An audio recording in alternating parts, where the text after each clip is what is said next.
നമസ്കാരം. Kerala's favourite film ആക്ടറിലേക്ക് നിങ്ങൾക്ക് ഓരോരുത്തർക്കും സ്വാഗതം. ഇന്നത്തെ എപ്പിസോഡിൽ നമ്മൾ സംസാരിക്കാൻ പോകുന്നത് കഴിഞ്ഞ 3 പതിറ്റാണ്ടുകളിലായി അവതരിപ്പിച്ച കഥാപാത്രങ്ങളിലൂടെ മലയാളത്തിന്റെ സിനിമാ പ്രേക്ഷകരെ എല്ലാവരും മനസ്സുകൊണ്ട് ഒരുപാട് സ്നേഹിച്ച നമ്മുടെ എല്ലാവരുടെയും പ്രിയപ്പെട്ട ശ്രീ മോഹൻലാൽ. അഭിനയത്തെ ആഘോഷമാക്കുന്ന അപൂർവതയാണ് മോഹൻലാൽ. 90കളുടെ മധ്യത്തിൽ ദേവാസുരം എന്ന IV ശശി ചിത്രവും അതിൽ ലാലിന്റെ നായകവേഷമായ മംഗലശ്ശേരി നീലകണ്ഠനും മലയാള സിനിമാ ചരിത്രത്തിലെ നിർണായക സ്വാധീനമാണ്. തീർക്കാൻ കണക്കുകൾ ബാക്കി വെക്കുന്ന സ്വഭാവം എനിക്കില്ല. അങ്ങനെ ആയിരുന്നുവെങ്കിൽ തളർന്നുപോയി കയ്യിൽ ഒരു കത്തി കെട്ടി വെച്ച് ഞാൻ വന്നനെ മുണ്ടക്കിനെ വാതിലും ചവിട്ടി തുറന്ന് പഴയ നീലകണ്ഠനെ മറക്കാൻ ഞാൻ തന്നെ ശ്രമിക്കുക. ഓർമ്മിപ്പിക്കാൻ നീ വെറുതെ ശ്രമം നടത്തണ്ട. ചേര നീ പോ.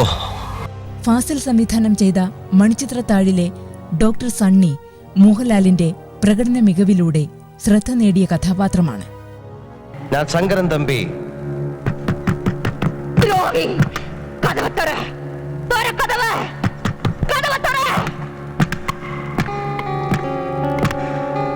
நீ யாரு?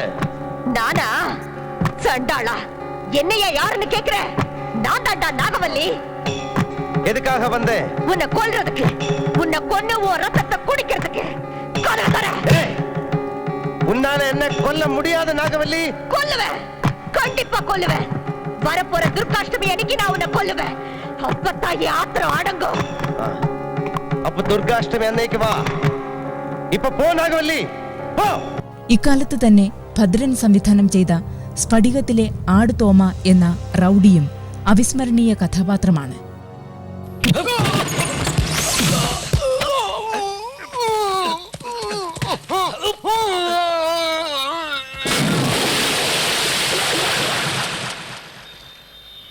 നിന്റെ പിരി ഞാൻ മുറിച്ചില്ലെങ്കിൽ സോമൻ കാക്കി ഒരു നിനക്ക് ക്ഷവരം ചെയ്യും. ഉറപ്പിക്കാമോ? എന്നാ തോമം മുടിയൊന്നും നീട്ടി വളർത്തും.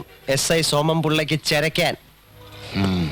പ്രിയദർ 90കളുടെ രണ്ടാം പകുതിയിൽ ഷാജി കൈലാസ് മോഹൻലാൽ ടീം ആദ്യമായി ഒരുമിച്ച ആറാം തമ്പുരാനും ഹിറ്റായി മാറി. 2 ചോദ്യങ്ങൾക്കാണ് തമ്പുരാൻ ഉത്തരം വേണ്ടത്. ചോദ്യം നമ്പർ 1, ഞാൻ ആരാണെന്ന്. ഉത്തരമില്ല തമ്പുരാൻ. മനുഷ്യൻ മഹാജ്ഞാനത്തിന്റെ കൈലാസം കയറുമ്പോഴും അവന്റെ ഉള്ളിൽ ഉത്തരം കിട്ടാതെ മുഴങ്ങുന്ന ചോദ്യം. ബുദ്ധനും ശങ്കരനും അവരും തേടിയത് ഇതേ ചോദ്യത്തിനുത്തരം. ഞാൻ ആര്? അവര് പറഞ്ഞില്ല. അതിനുത്തരം തേടാനുള്ള നിയോഗമാണ് തമ്പുരാൻ ഓരോ മനുഷ്യജന്മത്തിന്റെയും. ചോദ്യം നമ്പർ 2, ഞാൻ കോവിലകം വാങ്ങിച്ചതിന്. ഉത്തരം ലളിതം. വെറുതെ ഒരു രസത്തിന്, ഒരു തമാശയ്ക്ക്, ഒരു കിർക്കൻ സ്വപ്നത്തിന്റെ പുറകെ തിരിച്ച യാത്ര. ഞാൻ വരാൻ സമയം കിട്ടുമ്പോ കോലത്തേക്ക്. വേദാന്തം എനിക്ക് ഇഷ്ടമാണ്. വണ്ടി എടുത്ത് പറയണോ? വണ്ടി റോഡിന്റെ നടുക്കൊണ്ടിട്ട് ഊച്ചാളത്തിനും കഴിഞ്ഞ ചവിട്ടി അടിതാമി കേൾക്കും.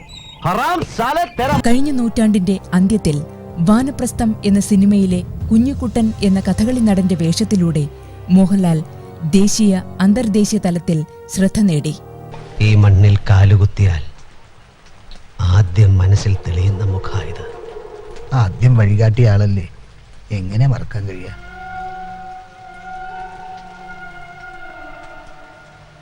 എല്ലായിടത്തും ഒന്ന് മുഖം കാണിച്ചു വരാവും. ഇത്തവണ കീചകൻ പതറിയെന്നും മദ്യപാനം കൂടിപ്പോയെന്നും മഹാരാജാവും പറഞ്ഞുവല്ലേ? കൂടിപ്പോയി. മദ്യപാനം മാത്രമല്ല, സകല പുണ്യങ്ങളും കൂടിപ്പോയി.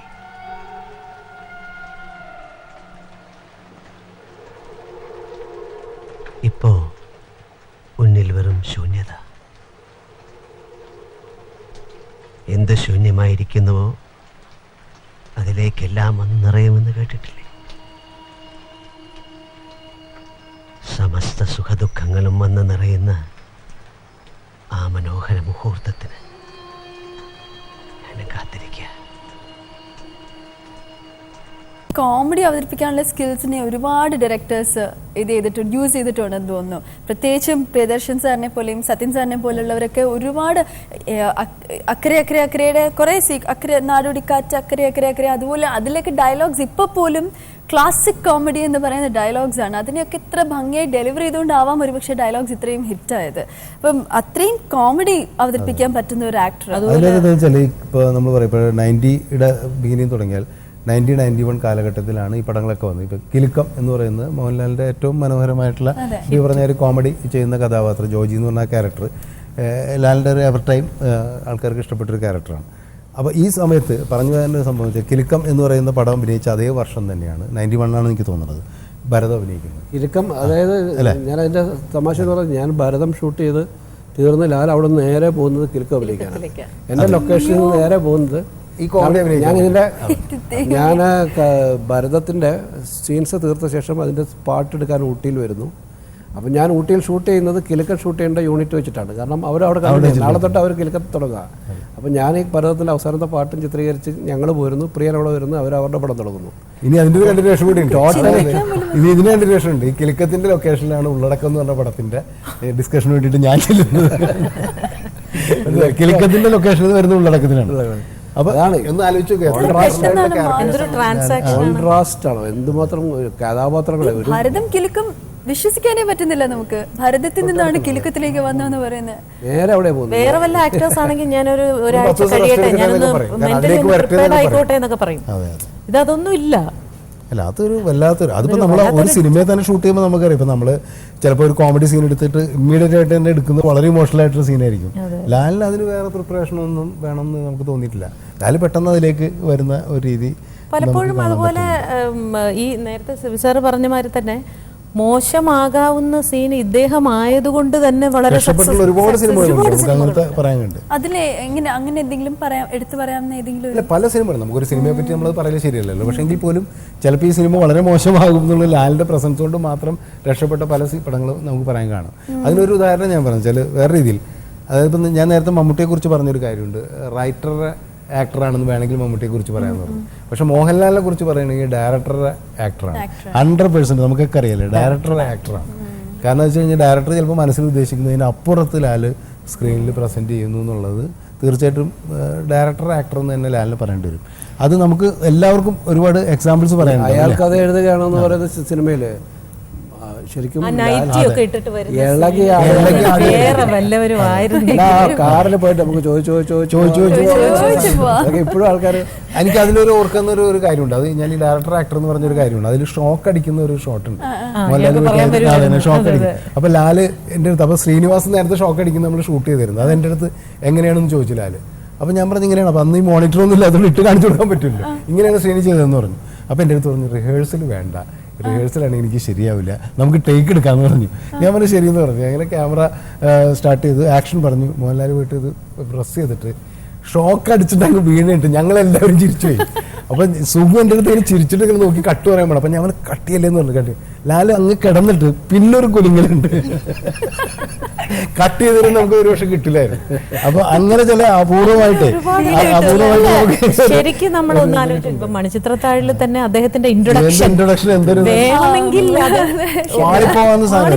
സാധനമാണത്. ഒരുപാട് പ്രൊലോങ്ഡ് ആയിട്ടുള്ള സീൻ. പിന്നെ ഒന്നാമതില്ല ആ കഥാപാത്രം, അതാണ് നേരത്തെ ആ സിനിമ അത്ര മനോഹരമായ സിനിമ. അതോടൊപ്പം തന്നെ മോഹൻലാൽ എന്ന് പറയുന്ന ക്യാരക്ടർ ദശരഥത്തിലെ ക്യാരക്ടറിന്റെ കഥ പറഞ്ഞ പോലെ തന്നെയാണ്. അല്പം ഒന്ന് പാളിപ്പോയി കഴിഞ്ഞിട്ടുണ്ടെങ്കിൽ ആ എക്സെൻട്രിസിറ്റി നമുക്ക് ഭയങ്കര വളിപ്പായിട്ടോ അതല്ലെങ്കിൽ അരോചകമായിട്ടോ തോന്നുന്ന ഒരവസ്ഥയിൽ ലാല് രക്ഷിച്ച ക്യാരക്ടേഴ്സിലും പ്രധാനപ്പെട്ടാണ് ഇപ്പൊ ദശരഥ ആയാലും ഈ മണിച്ചിത്രത്താഴിലും അയാൾ കഥ എഴുതുകയാണ്.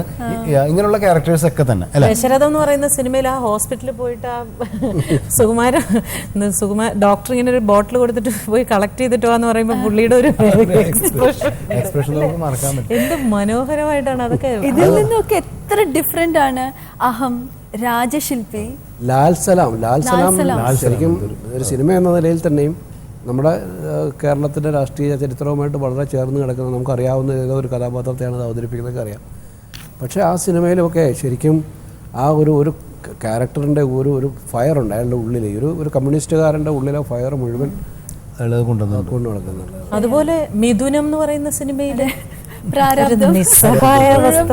അതിന്റെ ഇടയ്ക്ക് പ്രണയം നോക്കണം അദ്ദേഹത്തിന്, ബിസിനസ്, ദാക്ഷായണി ബിസ്ക്കറ്റ് എന്നൊക്കെ പുള്ളിയുടെ ബിസിനസ്. എല്ലാവരും കൂടെ ഒരുമിച്ച് ഹണിമൂണിന് പോകുന്നു അല്ലേ? എല്ലാവരും കൂടെ ഹണിമൂൺ. അവിടെയൊക്കെ വാസ്തവത്തിൽ എല്ലാവരും ചിരിക്കുന്നുണ്ട്, കാണുന്നവർ മുഴുവൻ ചിരിക്കുന്നുണ്ട്. പക്ഷെ അദ്ദേഹം വളരെ സീരിയസ് ആണ് അതിൽ, അല്ലേ? അദ്ദേഹം ഈ പ്രാരാബ്ദം മുഴുവൻ ചുമന്ന് നടക്കുക. പിന്നെ ഉള്ളടക്കം എന്ന് പറയുന്നതും വളരെ ഇതിനൊക്കെ വളരെ സോഫിസ്റ്റിക്കേറ്റഡ് ആയിട്ടുള്ള ഒരു ഡോക്ടർ, സൈക്കാട്രിസ്റ്റ്.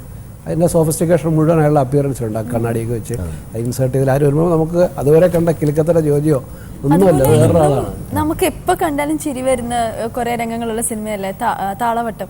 അതിലാണേലും ഉള്ള ആ ഒരു മെന്റൽ സ്റ്റെബിലിറ്റി അല്ലെ, എന്ത് ഇന്നസെൻസ് ആണ് ആക്ടിങ്ങിലും വോയിസിലും. അതുപോലെ തന്നെയുള്ള ഈ ദേവാസുരം ഒരു ലാൻഡ് ലോർഡ് ആണോ, ഒരു സ്പോയിൽഡ് ആയ ഒരു ആളുടെ ഒരു ക്യാരക്ടർ. എനിക്ക് തോന്നുന്നു അത് എങ്ങനെ പ്രേക്ഷകർക്ക് ഇഷ്ടപ്പെടാൻ പറ്റുക നമ്മൾ ആലോചിക്കുന്നത്. ഇത്ര അധികം ക്രൂരതകൾ ചെയ്യുന്ന ഒരാളെ എങ്ങനെ ഇഷ്ടപ്പെടും? ദേവാസുരം എന്ന് പറയുന്ന സിനിമ പിന്നീട് മോഹൻലാലിൻ്റെ കരിയറിൽ തന്നെ മോഹൻലാലിൻ്റെ ഒരു സൂപ്പർ സ്റ്റാർഡത്തിലേക്കുള്ള ആദ്യത്തെ ചുവടുവെപ്പായിട്ട് വേണമെങ്കിൽ പറയാം. കാരണം അതിൻ്റെ തുടർച്ചയാണ്, ആ കഥാപാത്രത്തിൻ്റെ പിന്തുടർച്ചയാണ് ആറാം തമ്പുരാനും പിന്നീട് നരസിംഹം ഒക്കെ ചെയ്ത കഥാപാത്രം. അതിൻ്റെ രണ്ടാം മകൻ മോഹൻലാലിന് കൊടുത്തൊരു സിനിമയാണ്. അതായത് നേരത്തെയൊക്കെ നമുക്ക് ഒരുപക്ഷെ ഈ ഫ്യൂഡൽ തെമ്മാടി എന്ന് പറയുന്ന ഒരു സങ്കല്പമുണ്ട്. അത് നേരത്തെ വില്ലന്മാരായിരുന്നു ആ കഥാപാത്രങ്ങളൊക്കെ അവതരിപ്പിച്ചിട്ടുള്ളത്. അത് മാറിയിട്ട് ഇത് നായകൻ ഇത് ചെയ്യുമ്പോൾ ഒരു തലമുറയിലെ ചെറുപ്പക്കാർ, പുതിയ കാലഘട്ടത്തിലെ ചെറുപ്പക്കാർക്ക് ഒരു ഹീറോ വേർഷിപ്പ് ഉണ്ടാക്കുന്ന രീതിയിലേക്ക് ഈ കഥാപാത്രം മാറിയതിൻ്റെ തുടക്കമാണ് ദേവാസുരം എന്ന് പറയുന്നത്. ഞാൻ പറഞ്ഞ ഒരു ഫ്യൂഡൽ തെമ്മാടി എന്ന് പറയുന്ന ആ ഒരു സങ്കല്പത്തിൽ നിന്നുകൊണ്ട് ആ കഥാപാത്രത്തെ അവതരിപ്പിച്ചു. അതുപോലെ ആവണമെന്ന് പലർക്കും തോന്നുന്നു. ആ ജനസിൽപ്പെട്ട കഥാപാത്രങ്ങൾ ആറാം തമ്പുരാനും നരസിംഹവും ഒക്കെ ആ ജനസിലിന്റെ തുടർച്ചയാണ്. അത് ലാലിനെ സൂപ്പർ സ്റ്റാർ ആക്കുകയും സിനിമയുടെ തന്നെ വേറൊരു തലത്തിലേക്ക് മലയാള സിനിമയെ ഗതി തിരിച്ചു വിട്ടത് നല്ലതാണോ ചീത്തയാണോ എന്നുള്ളത് നമുക്ക് പിന്നീട് വിശകലനം ചെയ്യേണ്ട കാര്യമാണ്. പക്ഷേ എങ്കിൽ പോലും ഒരു മെയിൽ ഓറിയൻറ്റഡ് ആയിട്ടുള്ള ഒരു സിനിമയുടെ ഒരു വല്ലാത്തൊരു അപ്പർ ഹാൻഡിന് അത് തുടക്കം കുറിക്കുന്ന രീതിയിലേക്ക് അത് കയറി വന്നു. ഒരു പക്ഷേ ഇന്നും മോഹൻലാൽ നിലനിൽക്കുന്നതിൽ പലപ്പോഴും ചിലപ്പോൾ നമുക്ക് ഈ പറയുന്ന സാധാരണക്കാരൻ എന്നുള്ളൊരു ഇമേജ് ജനങ്ങളുടെ മനസ്സിൽ നിന്ന് മാറിപ്പോവാനായിട്ട് ഈ സൂപ്പർ ഇമേജുള്ള കഥാപാത്രങ്ങൾ ഒരു കാരണമായിട്ടുണ്ടെന്ന് നമുക്ക് വേണമെങ്കിൽ പറയാം. അതുകൊണ്ട് തന്നെയാണ് ഇപ്പോൾ ഒരുപക്ഷെ എന്തുകൊണ്ട് മോഹൻലാലിനെ നമുക്കൊരു സാധാരണക്കാരനായിട്ട് ചിലപ്പോഴെങ്കിലും സങ്കല്പിക്കാൻ പറ്റാതെ പോകുന്നു എന്നുള്ളത് ഈ അത്തരത്തിലുള്ള കഥാപാത്രങ്ങൾ സ്വീകരിക്കപ്പെടാതെ പോകുന്നു എന്നുള്ളത്. മോഹൻലാൽ പ്രേക്ഷകരുടെ മനസ്സിൽ അതിലും വലുതായിട്ട് വളർന്നു കഴിഞ്ഞിരിക്കുന്നു. അപ്പം അയാളെ ഇനി ഒരു ബോയ് നെക്സ്റ്റ് ഡോർ ഇമേജിലോ അല്ലെങ്കിൽ ഒരു മാൻ നെക്സ്റ്റ് ഡോർ ഇമേജിലോ ഒന്നും കൊണ്ട് നമുക്ക് തളയ്ക്കാൻ പറ്റാത്ത രീതിയിൽ ഇയാൾ വളർന്നു പോയി എന്നുള്ളതാണ്. അരുൺദേട്ടൻ്റെ കൂടെ വാസ്തുഹാര ചെയ്യുമ്പോൾ വളരെ ആ സിനിമയ്ക്ക് വേണ്ടത് സബ്ഡ്യൂഡ് ആയിട്ടുള്ള വളരെ നിയന്ത്രിതമായിട്ടുള്ള ഒരു അഭിനയ രീതിയാണ്. സതയം എൻ്റെ തന്നെ സിനിമയാണ്. എൻ്റെ സിനിമയാണെങ്കിൽ പോലും ഞാൻ ചെയ്ത മറ്റ് സിനിമകളിലെ കഥ എൻ്റെ മറ്റ് സിനിമകളിൽ ചെയ്തതിനേക്കാളും വളരെ വ്യത്യസ്തമായിട്ട്. സതയത്തിൻ്റെ ഒരു പ്രത്യേകത എന്ന് പറയുന്നത് വളരെ റെസ്ട്രിക്റ്റഡ് ആയിട്ടുള്ള ഒരു സ്പേസിൽ നിന്നാണ് ഇയാൾ അഭിനയിക്കേണ്ടത്. ഒരു വളത്തിൻ്റെ 3/4 ഭാഗവും ഒരു സെല്ലിനുള്ളിൽ ഒരു 10 അടി 6 അടി വിസ്തീർണമുള്ള ഒരു സ്ഥലത്ത് നിന്നാണ് അഭിനയിക്കേണ്ടി വരിക. അപ്പം മൂവ്മെൻറ്റ്സിന് സാധ്യതയില്ല. കൂടുതലും സ്റ്റഡീസ് എനിക്കും ഡയറക്ടർക്കും ആ ബുദ്ധിമുട്ടുണ്ട്. നമുക്കും ക്യാമറ മൂവ്മെൻറ്റ്സിന് സ്കോപ്പൊന്നുമില്ല. അപ്പുറം ഇപ്പുറം നിന്ന് ഷോട്ടുകൾ എടുക്കുന്നതിനപ്പുറത്തേക്ക് ഒന്നുമില്ല. ആ പരിമിതികളിലെല്ലാം നിന്നുകൊണ്ട് ശരിക്കും ആക്ടറെ സപ്പോർട്ട് ചെയ്യാൻ നമുക്ക് ഒരു ഷോട്ടിൻ്റെ സപ്പോർട്ട് പറ്റില്ല. അവിടെ നിന്നുകൊണ്ട് ആ കമ്പിയിൽ പിടിച്ചിട്ട് ഇയാൾ ഇൻ്റർവൽ ഷോട്ടുണ്ട്. ഇയാൾ ഇങ്ങനെ ഊർന്നിറങ്ങി കരഞ്ഞ് വരുമ്പോൾ ക്യാമറ കൂടെ വന്ന് ക്ലോസപ്പിൽ ആ കരച്ചിലൊക്കെ അത് എൻ്റെ അടുത്ത് നമുക്ക് റിഹേഴ്സൽ വേണ്ട ഞങ്ങൾക്ക് ചെയ്യാം എന്ന് പറഞ്ഞു. കാരണം അത് നേരത്തെ സൂചിപ്പിച്ച പോലെ പുരുഷ കഥാപാത്രങ്ങൾ കരയുക എന്ന് പറയുന്നത് പ്രേക്ഷകരുടെ മനസ്സിലേക്ക് ഫലപ്രദമായിട്ട് എത്തിക്കാൻ വളരെ ബുദ്ധിമുട്ടാണ്. അത് ചെയ്യുമ്പോൾ ഒരു ആക്ടർക്ക് ചലഞ്ചിങ് തന്നെയാണ്. അതുകൊണ്ട് ലാലേൻ്റെ തോന്നുന്നു നമുക്ക് റിഹേഴ്സൽ വേണ്ട ഞാനങ്ങ് ചെയ്യാം. എന്നെ സംബന്ധിച്ചോളം ഇതിൻ്റെ ഒപ്പം ക്യാമറ മൂവ് ചെയ്യണം. ഒരു ക്രെയിൻ അതിൻ്റെ ഒപ്പം താഴെ പോയില്ല, അത് മിസ്സായി കഴിഞ്ഞാൽ ഒരുപക്ഷെ ലാലു ആദ്യത്തെ ആ ഒരു ഷോട്ടിൽ തരുന്നത് പിന്നീട് നമുക്ക് ചിലപ്പോൾ കിട്ടാതെ വരും. അത്തരത്തിൽ സത്യത്തിന്റെ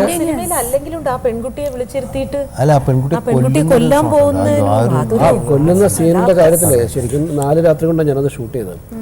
അപ്പോൾ ലാൽ എൻ്റെ അടുത്ത് ചോദിച്ചു ഇയാൾ എന്താണ് ഇയാളുടെ അവസ്ഥ. ഞാൻ പറഞ്ഞു ഇയാൾ എക്സെൻട്രിക് ആണ്, അല്ലെങ്കിൽ നോർമലാണ് അയാൾക്ക് ചെയ്യാൻ പറ്റില്ല. അയാൾ ഒരു എക്സെൻട്രിക് ലെവലിലേക്ക് ഒരു ഫ്ലൈറ്റിൽ പോയിട്ടാണ് ചെയ്യുന്നത് എന്ന് പറയും. കിരീടത്തിൻ്റെ സമയത്ത് ഇത് തന്നെ സംഭവിച്ചു. കിരീടത്തിൻ്റെ ഈ കത്തിയും വെച്ചിട്ട് അവിടെ ഇരിക്കുമ്പോൾ എൻ്റെ അടുത്ത് ചോദിച്ചു ഇയാളിപ്പോൾ നോർമലല്ലല്ലോ. ഞാൻ പറഞ്ഞു നോർമലല്ല, അയാൾ കൊല്ലുന്നത് അയാൾ വന്നപ്പോൾ നോർമലായി, ഇപ്പോൾ അതല്ല അയാൾ. അപ്പം നമുക്കൊരു ഞാൻ പറഞ്ഞു എന്താ ചെയ്യാൻ, ഞാനൊന്ന് എന്തോ ചവയ്ക്കുന്നത് ചെയ്യട്ടെ ചോദിച്ചു. അത് ചെയ്തു. അത് ഭയങ്കര പിന്നെ ഒരുപാട് ചർച്ച ചെയ്യപ്പെട്ട കാര്യമാണ്. അത് അതിൻ്റെ എക്സെൻട്രിസിറ്റി മുഴുവൻ അതിൽ കൂടെ പുറത്തു കൊണ്ടുവന്നു. ഈ കഥാപാത്രം ചെയ്യുമ്പോഴും ഞാൻ പറഞ്ഞില്ല അല്ല അന്ന് അത് ഭയങ്കരമായിട്ട് എഫക്റ്റീവായി കിരീടത്തിൽ. അത് എക്സാക്ട്ലി തോന്നാത്ത രീതിയിൽ നമുക്കത് പ്രസൻറ്റ് ചെയ്യാമെന്ന് ചോദിച്ചു. പക്ഷേ എന്നെ അത്ഭുതപ്പെടുത്തിയത് ഈ കുഞ്ഞുങ്ങളെ കൊല്ലാനായിട്ട് കണ്ട് നിർത്തുന്നതിന് മുമ്പായിട്ട് അവരുടെ അടുത്ത് പറയുമ്പോൾ ഡയലോഗിന് മുമ്പിൽ ചേർത്ത് നിർത്തുമ്പോൾ ഞാൻ ഷോട്ട് വെക്കുമ്പോൾ ഇയാൾ ഗ്ലിസറിൻ ഇട്ടിട്ടില്ല, പ്രത്യേകിച്ച് ഒന്നും ചെയ്തിട്ടില്ല. പക്ഷേ ഇയാളുടെ കണ്ണുകളിൽ വല്ലാത്തൊരു തിളക്കമുണ്ട്. ഈ തിളക്കം ഒരു ബുദ്ധി ഭ്രമം ബാധിച്ച ഒരാളുടെ കണ്ണുകളിൽ കാണാവുന്ന തരത്തിലുള്ളൊരു തിളക്കമാണ്, ഒരു ഗ്ലിറ്ററാണ്. അത് എവിടെ നിന്ന് വന്നു എനിക്ക് ഷോട്ടിന് മുമ്പ് ഇപ്പുറത്തും ഞാൻ കണ്ടിട്ടില്ല. പക്ഷേ ഇപ്പോഴും ആ ക്ലോസപ്പിൽ കണ്ട അയാളുടെ കണ്ണിലൊരു വല്ലാത്ത തിളക്കമുണ്ട്. ഇത് ഞാൻ കണ്ടിട്ടുണ്ട്. എനിക്ക് പരിചയമുള്ള ഒരു ഭ്രാന്ത് വന്ന് എനിക്ക് പരിചയമുള്ള ഒരാളെ ഞാൻ അടുത്ത് വീക്ഷിക്കുമ്പോൾ അയാളുടെ കണ്ണിലൊരു നനവാണ്, ഒരു വല്ലാത്ത നനവും തിളക്കമുണ്ട്. അത് ഇതുണ്ട്. ഇതെങ്ങനെ വന്നെന്ന് എനിക്കറിയത്തില്ല. അത്ഭുതപ്പെടുത്തുന്ന രീതിയിലാണ്. അവിടെ ഡയലോഗ് പറയുന്ന രീതികൾ, ഒരു ഹസ്കിനെസ്, ചിരിയൊക്കെ ഉണ്ടല്ലോ, ആ ഒരു ഭയങ്കര എനിക്കൊന്ന് ഇന്ത്യൻ സ്ക്രീനിൽ കണ്ട ഏറ്റവും മികച്ച പെർഫോമൻസ് കില്ലിങ്ങിൻ്റെ. സ്പടികം നമ്മൾ ചർച്ച ചെയ്യേണ്ട ഒരു സിനിമയാണ്. നേരത്തെ ദേവാസുരം എന്ന് പറഞ്ഞ പേര് തന്നെ മോഹൻലാലിന്റെ ചെറുപ്പക്കാരുടെ ഇടയിൽ അത്രമാത്രം പ്രതിഷ്ഠിച്ച ഒരു കഥാപാത്രമാണ് ആടുതോമ എന്ന് പറയുന്നത്. ലെജൻഡറി ക്യാരക്ടർ തന്നെ പറയാവുന്നതാണ്. പിന്നെ നമുക്ക് ശരിക്കും ഒരു ആക്ടറുടെ വളർച്ചയെ